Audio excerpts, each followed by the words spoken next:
What's poppin' YouTuber? Welcome to my channel, Astro Finesse. It's your boy Lil Finesse, your Jiggy Hippie, back with another video for y'all. And this video right here, we're gonna be talking about if you have Chiron in the 9th house or the sign of Sagittarius. And I'll pause for the cause.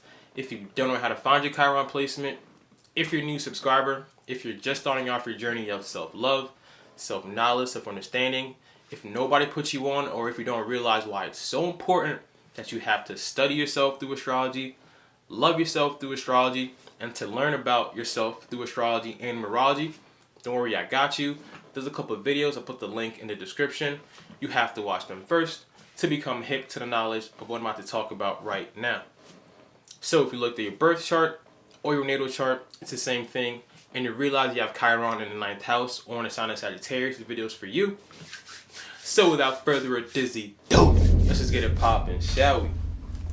Now you already know before I start, I'm going to give y'all a list of some celebrities so y'all can visually see what Chiron in the 9th house people look like and act like in reality. Then I'm going to have a list of celebrities that have Chiron in the sign of Sagittarius.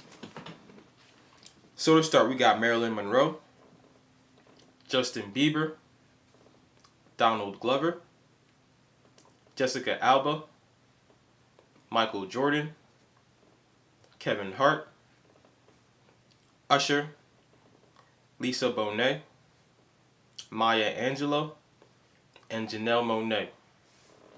And now these are the celebrities that have Chiron in the sign of Sagittarius. We got Robin Williams, Willow Smith, Samuel L. Jackson, Stevie Wonder, Lionel Richie, Meryl Streep, Bill Murray, and Zion Williamson. Alright, so boom, Chiron in the 9th house, Chiron in Sagittarius. First of all, what does Chiron mean? What does Chiron represent in our birth chart? So Chiron in astrology shows us our vulnerability, shows us our inner wound, shows us our insecurity that we come into this lifetime with. We all have a Chiron placement. Nobody likes their Chiron placement because it kind of pinpoints where you're weak in this lifetime. But after you heal your weakness, after you look at your weakness and heal from your weakness, you could then in turn be able to heal yourself and to look outwardly and heal humanity or heal others around you. It's considered a wounded healer. And first of all, before I get into that, it's not a planet, it's an asteroid, and it orbits in between Saturn and Uranus. So for it to be better understood, you could put those two energies together as in the Saturn energy, which makes you pessimistic, makes you focus on your flaws, kind of makes you restrictive, put boundaries in your life. And after you have healed from these things, looked at yourself and actually done the inner work on these Saturn kind of characteristics, the Uranus energy will then help you to liberate yourself, help you to liberate humanity, help you to live in a progressive way after you have healed from these Saturn kind of characteristics. So like I said, it's considered a wounded healer. And where this wounded healer name came from, I gotta take y'all way back in the Maybach to a Greek mythological story to where Chiron originated. So to start, Chiron was abandoned at birth. Chiron's father, named Zeus or Kronos, had a reputation for eating his children because he was afraid that because Kronos is a god, he's going to give birth to sons who are gods and his son will overthrow his power. And that actually happened. His fear was true because one of his sons, Zeus, actually grew up and overthrown his power. So fast forward, Chiron's father Kronos was out looking for Zeus. While he was looking for Zeus, he came across a nymph named Philyra. He was attracted to Philyra, so he wanted to get with Philyra. But Philyra did not want nothing to do with Zeus. I keep saying Zeus. Philyra did not want nothing to do with Kronos. So in turn, she turned herself into a mare or female horse to run away from Kronos. Kronos was like, nah, I'm not having that. He turned himself into a horse to get with Philyra. So he got with Philyra, and out came Chiron. Now remember, like I said, Philyra, Chiron's mother, did not want nothing to do with Kronos in the beginning. So when Chiron came out, he came out half human, half god, half horse. He came out looking so different. Philyra was so ashamed. She did not want nothing to do with him. He looked so different. She did not like the way everything was anyway. So she abandoned Chiron at birth. So Chiron is abandoned at birth right now. So out came Apollo. Apollo is a god of enlightenment, god of light, He had all this knowledge and information. He took Chiron under his wing. He taught him about poetry, astrology, about medicine, about healing, about teaching. He just taught Chiron a lot of information. So from Chiron being abandoned at birth, he then became and grew up to be like a prominent figure in that lifetime, being like a master teacher, a master healer, teaching other gods, training other gods, showing other gods how to heal himself and how to heal. So that's where he got his healing energy from. He became like a master healer. So fast forward, one of his heroes, Hercules, was having a fight with other centaurs, and the centaur is a half man, half horse, and Chiron looks just like a half man, half horse, except Chiron actually wore clothes. Chiron was like more well behaved, more reserved, more. He wasn't as because the centaurs back then had a reputation for being like drunks and being very fleshly desired and all that. He was more of a well respected kind of person, but Hercules accidentally hit Chiron in the hip with a poison arrow. And I remember Chiron's father, Kronos or Saturn, he's immortal, he's a god. So Chiron himself is immortal and a god. That means that Chiron cannot die. So that wound he got accidentally from that poison arrow, that was a wound that he couldn't heal himself. But remember, Chiron is a master healer, a master teacher, teaching other gods and showing other gods how to heal themselves. So that's where he got the wounded healer from. He's wounded from that wound from the poison arrow, but he was still out healing others. So that wound became so hard to bear to the point that he prayed and begged the gods to please let me die. This pain is too much, so that he can actually be so that the pain can actually stop. So he begged to die, and that's where they say constellation of Sagittarius in the sky came, was when the gods finally let Chiron lay to rest. So all that put together is where you get the wounded healer effect coming from. So what does that mean for you in your birth chart? Like I said, Chiron shows us our wound, shows us our vulnerability, shows us where we have to work on ourself, our internal self, stemming from childhood chaos, childhood traumas, past life traumas. So it stems from the past. So if we grow up and we're not looking at our past, looking at our childhood, trying to like mend the open holes, trying to fix the broken windows, I'll say, of our childhood, we will grow up and we will still have that wound, and it's going to keep growing and growing, and it's going to be affecting in our everyday life. So Chiron is showing us to, first of all, this is your wound, this is what you got to work on, and after you work on these things, you'll be able to heal yourself and help heal others, the wounded healer. You have the wound inside of you, but then you'll still be able to heal and help others and liberate others. So now what does it mean having Chiron in the 9th house or Chiron in Sagittarius? We already know Sagittarius energy, 9th house energy, is all about higher learning. It's all about long distance traveling, truth seeking, belief system. The most important thing for this placement is the belief system. College, higher learning, education.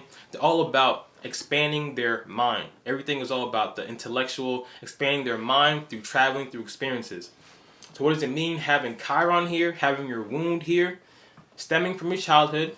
It can manifest as in you could have grew up in an environment where when you wanted to share your dreams, where you wanted to be optimistic and expansive, trying to tell people what you wanted to do, either your parents or your peers or your teachers and all that, you could have felt the wound as in they shut it down, like, no, you can't do that. No, that's not possible. That's impossible. You can't do that. So that wound coming from the childhood of you being shut down of your expansive dreams make you grow up and be like, yeah, you're right. Or kind of make you grow up with not having like an optimistic kind of spirit because of that wound you felt deep down inside from the past. It could also manifest as in you grew up in a religious household, or you grew up kind of forced or pushed into a belief system, whether it's religion, spirituality.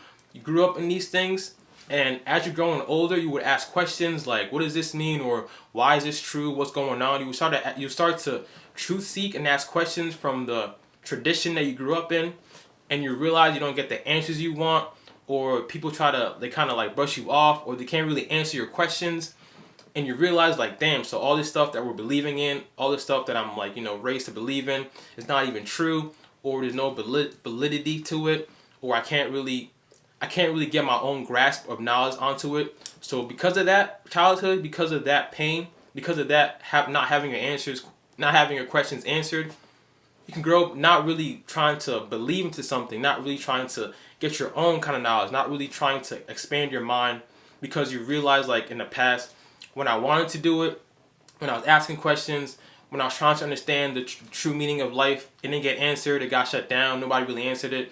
So what am I living for anyway? What's life anyway? I don't want to believe in nothing. I don't care about no religion. I don't care about none of that. I don't care about my traditional household upbringing. I don't care about none of that. It could also manifest as in if you were raised in a very restrictive household or very restrictive, if your freedom was really restrictive as you were growing up. As you grow up, because of the wound of having your restrictions or having your freedom restricted big time, because remember, Sagittarius energy loves freedom. So if you grew up in an environment where your freedom was restricted big time, you can grow up and be like a radical adrenaline junkie, a radical adventurous, always wanting to do something, always wanting to go against the grain on purpose, always feeling like your freedom is going to be taken away from you. So like no matter what, you just want to always reach for your freedom. Even if nobody's really trying to like tie you down as you're growing older, you have a fear of when I was younger, my freedom was taken away from me. So like right now, I have to get out and just be as free as possible. You could be a radical freedom lover, which is an extreme of trying to do things sporadically, spontaneously all the time, just because you want the thrill of being able to be free all the time, to the max. So like I said, all these stem from childhood traumas, childhood abuse, childhood experiences, which is based off your belief system, what you believe in, based off of you trying to express yourself, wanting to be expansive, wanting to dream big, wanting to think big, and it got shut down, or your freedom being taken away from you at a young age that makes you want to go radically out to gain freedom. So what does it mean having these childhood traumas and it's not healed? You will grow up, like I said, not believing in anything. And one thing that we all have to understand is that we are all spiritual beings living in a human body. So we all have a natural inkling, I'll say, to get in touch with a spiritual belief system. Either it's religion for y'all, either it's spirituality for y'all. I'm not going to sit here and tell you what you should believe in, but we all as humans have a natural need to believe into something spiritual, something above us, something higher than us. With this placement, because of the wound in the childhood, that belief system, that spiritual connection can be a little cut off. It could be vulnerable for you. It could have a fear for you to actually get in touch with things like that. It can have a fear for you to actually expand your mind, like finishing school. Because remember, ninth house is all about higher learning, so it could be college too. You could have like a blockage of like finishing school because there's no need for it, or there's no use to believe in something, to get in touch with your spiritual side.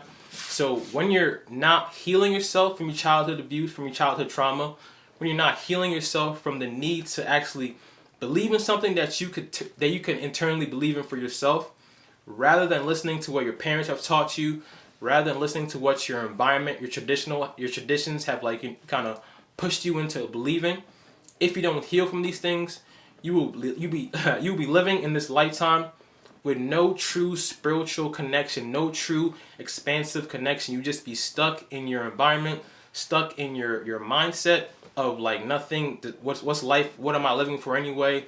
What's life? Like you could just be asking questions like, what's there to live for anyway? Like I don't care about nothing. I don't care about religion. I don't care about spirituality.